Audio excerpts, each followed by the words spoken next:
નમસ્કાર મિત્રો ખેડૂતો માટે સરકારે એક ખૂબ સારામાં સારો નિર્ણય લીધો છે અને એ નિર્ણય એટલે કે ઇનામી જમીન હવે આવનારા સમયની અંદર 20% જંત્રી ભરી અને તમે કાયદેસર કરી શકશો, નામે કરી શકશો। ત્યાર પછી જે છે તમે વારસાઈ પણ કરી શકશો, તમે એને વેચી પણ શકશો, એની ઉપર લોન લેવી હોય તો લોન પણ લઈ શકશો। તો ટોટલ જે છે 9 પ્રકારની જે જમીનો છે તો એમાંની હવે આવનારા સમયમાં કાયદેસર તમે કરી શકશો। તો એના માટે જે છે પૂરેપૂરી પ્રોસેસ જે છે હું તમને આ વિડીયોના માધ્યમથી જણાવીશ અને કયા કયા 9 પ્રકારની જમીનો છે એના માટે તમારે નામે કરવા માટે જે છે પ્રોસેસ શું કરવી પડશે, ક્યાં તમારે અરજી કરવાની છે, તમામ માહિતી આપણે આ વિડીયોના માધ્યમથી જાણીશું। ખાસ કરીને એ પણ જાણીશું કે ભાઈ ઇનામી જમીન એટલે શું।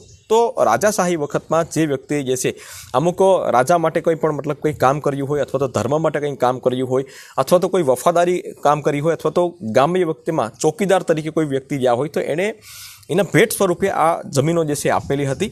તો એવા જમીનો જે છે હવે 1979માં કાયદેસર જે કાયદો હતો તો કાયદેસર ઘણા બધા ખેડૂતોએ કરી લીધી છે, પરંતુ એમાં પણ કોઈ ત્રુટિ રહી ગઈ છે તો એ હવે કાયદેસર આવનારા સમયમાં હવે પછી જે છે કાયદેસર કરી શકશો। તો શું પ્રોસેસ છે એના વિશે તમામ માહિતી આપણે આ વિડીયોના માધ્યમથી જાણીશું। તો વિડીયોને લાસ્ટ સુધી જોતા રહેજો। તો ચાલો શરૂ કરીએ। તો ઇનામી જમીન વિશે વિગતવાર વાત કરીશું મિત્રો આપણે, એના પ્રકારો શું છે, એના માટે જે છે અરજી જ્યાં કરવી, ડોક્યુમેન્ટ શું જોશે, તમામ માહિતી આપણે આ વિડીયોના માધ્યમથી જાણીશું। તો સૌપ્રથમ તો આપણે એ વાત કરીએ કે ઇનામી જમીન કોને કહેવાય।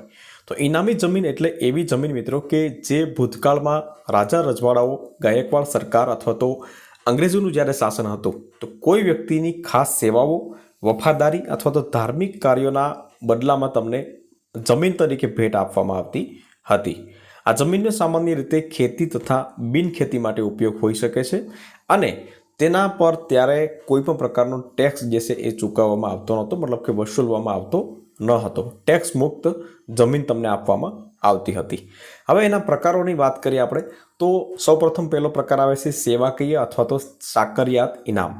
આ જમીન એવી વ્યક્તિઓને આપવામાં આવતી કે જેઓ રાજ્ય કે ગામની કોઈ પણ ચોક્કસ સેવાઓ કરતા હોય, જેમ કે ગામના ચોકીદાર, પગી, હજામ, કુંભાર જેવા કારીગરોને તેમની સેવાના બદલામાં રહેવા અને ખેડવા માટે આ જમીન આપવામાં આવતી હતી। ત્યાર પછી વાત કરીએ વહીવટી સેવા, તો રાજ્યના વહીવટમાં મદદ કરનાર અધિકારીઓને પણ આ જમીન આપવામાં આવતી હતી। ત્યાર પછી વાત કરીએ દેવસ્થાન ઇનામ। હવે દેવસ્થાન મતલબ કે મંદિર, મસ્જિદ, દરગાહ કે અન્ય ધાર્મિક સંસ્થાઓના નિભાવ માટે જમીન આપવામાં આવતી હતી। આ જમીનની આવકનો ઉપયોગ ધાર્મિક વિધિઓ અથવા તો ઉત્સવો કે સંસ્થાના સમરકામ માટે કરવામાં આવતો હતો। હવે વાત કરીએ મિત્રો વ્યક્તિગત ઇનામ।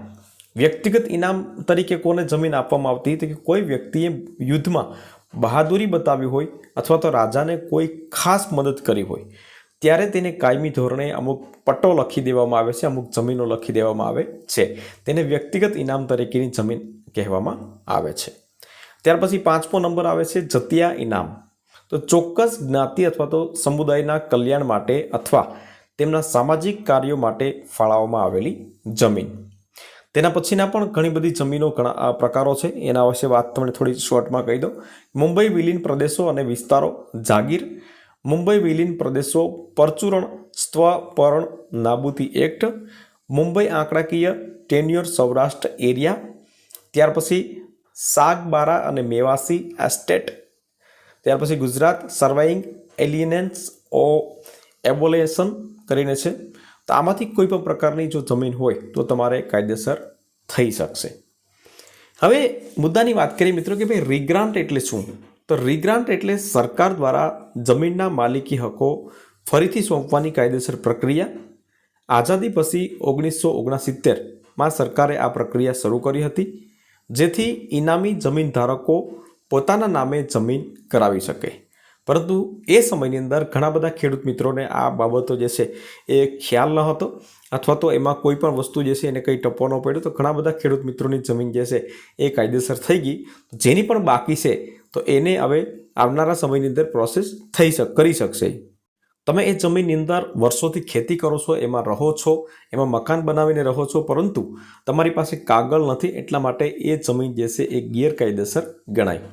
ત્યારે તમને નુકસાન શું થઈ શકે, તો સૌપ્રથમ તો તમને લોન મળતી નથી, કોઈ પણ જમીન ઉપર તમને લોન નથી મળતી, જમીન તમે વેચી ન શકો, વારસદારોના નામ નોંધી નથી શકતા, મતલબ કે ભલે ચોથી પેઢી થઈ ગઈ પરંતુ તમારા વારસદારોને એમાં નામ નોંધી શકતા નથી, સરકારી યોજનાઓથી વંચિત તમે રહો છો, તો આવા બધા પ્રશ્નો જે છે એ ઉદ્ભવે છે, આવી સમસ્યાઓનો સામનો કરવો પડે છે. ખાલી તમે ફક્ત ખેડીને ખાઈ શકો પરંતુ એમાં તમે કંઈ કરી શકો નહીં. પરંતુ હવે નવા નિયમ પ્રમાણે 2 ફેબ્રુઆરી 2026ના નિયમ પ્રમાણે જો તમારી પાસે ઇનામી જમીન છે અને તેના કાગળ તમારી પાસે તમારા નામે ભલે ન હોય તો તમારે જમીનની હાલની જંત્રી કિંમતના 20% રકમ કબજા હકની રકમ તરીકે ભરવાની રહેશે. ઉદાહરણ તરીકે માની લો કે તમારી જમીન જે છે એની જંત્રીના 100% જે છે 10 લાખ રૂપિયા ટોટલ રકમ થાય છે, તો એના 20% તમારે ભરવાના રહેશે. મતલબ કે 2 લાખ રૂપિયા તમે ભરી દેશો તો રકમ ભર્યા પછી તમારો કબજો કાયદેસર ગણાશે અને તમે માલિકી હકના દાવેદાર બની જશો. ત્યાર પછી વાત કરીએ મિત્રો કે કોને મળશે આ યોજનાનો લાભ, મતલબ કે જમીન જે છે કોની નામે થશે, તો એના વિશે થોડી વાત કરેલી આપણે. તો જે જમીનનો રિગ્રાન્ટ થઈ ગઈ છે પરંતુ તે સમયે કબજા કિંમત ભરપાઈ થઈ નથી, 1969ની વાત કરીએ, બરાબર. જે જમીનનો રિગ્રાન્ટ કરવા પાત્ર હતી પરંતુ કોઈ કારણોસર રિગ્રાન્ટ થઈ શકી નહીં, જે જમીન પર કબજેદારના વારસદારો કબજો ધરાવે છે અને હાલમાં તેઓ અનઅધિકૃત ધારણ કરતા છે, મતલબ કે જે વારસદારો જે છે તો એની પાસે એ જમીન છે, એની પાસે એ જમીનનો કબજો છે, તો એવા લોકોની પણ જમીન હવે કાયદેસર થઈ જશે. હાલમાં કબજેદારો ભલે જમીન એકથી વધુ વખત અનઅધિકૃત વેચાઈ ગઈ હોય તો એવા લોકોને પણ જમીન નામે થઈ જશે. હવે વાત કરીએ મિત્રો અરજી ક્યાં કરવી, તો અરજી તમે જિલ્લા કલેક્ટર કચેરી અથવા તો તહસીલદાર કચેરીને ત્યાં તમે અરજી કરી શકો છો. જો વ્યવસ્થિત હશે બરાબર તો એ તમને નામે કરી આપશે. જિલ્લા કલેક્ટર અધિકારી જે છે એના હસ્તગત બધી વસ્તુ હોય છે.